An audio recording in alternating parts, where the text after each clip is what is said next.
Nous commençons le journal par le Conseil des ministres présidé par Dr Moustapha Madbouli qui a enjoint la préparation du transfert des employés vers le siège du gouvernement dans la capitale administrative.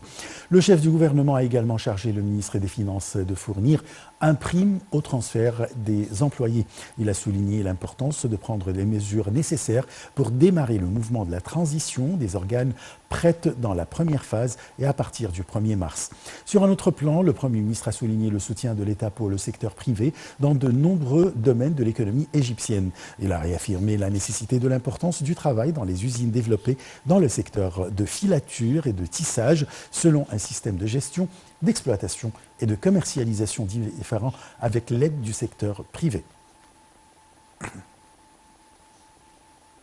La bourse du Caire a clôturé en nette hausse, les indices ayant tous gagné, soutenus par les opérations d'achat de la part des institutions et des fonds d'investissement locaux et arabes, alors que les institutions étrangères ont opté à la vente. La capitalisation des entreprises cotées à la bourse a gagné près de 10 milliards de livres égyptiennes, achevant la séance à 1,107 billion de livres égyptiennes. L'indice principal EGX 30 a haussé de 0,53% à 17 522 points. L'indice secondaire EGX 70 a grimpé de 1,03% à 3003 points et l'indice secondaire EGX 100 a avancé de 1,01% à 4523 points.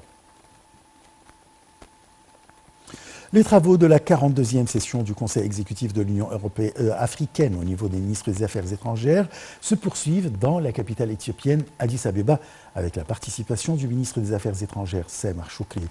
Le Conseil discutera d'un certain nombre de sujets et de questions importants qui représentent une priorité sur la scène africaine. Salam alaikum. Le ministre des Affaires étrangères Sameh Shoukry participe aujourd'hui aux travaux de la 42e session du Conseil exécutif de l'Union africaine dans la capitale éthiopienne Addis Abeba.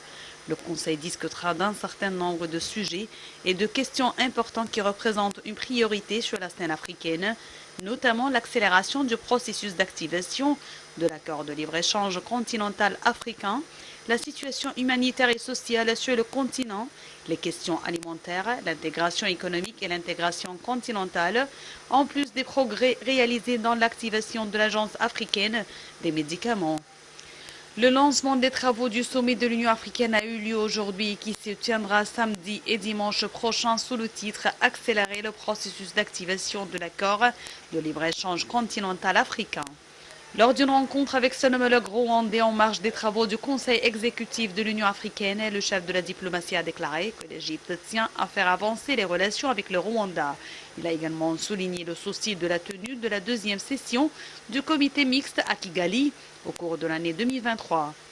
Le ministre des Affaires étrangères s'est également entretenu avec son homologue des îles Comores à Addis Abeba. Il a affirmé l'appui de l'Égypte aux îles Comores et son aspiration à poursuivre la coordination et l'action commune pour renforcer l'action collective des pays de l'Union africaine. Le chef de la diplomatie a exprimé la confiance de l'Égypte en la capacité des îles Comores à diriger l'Union africaine dans une période où le continent connaît de majeurs enjeux politiques, économiques et sécuritaires.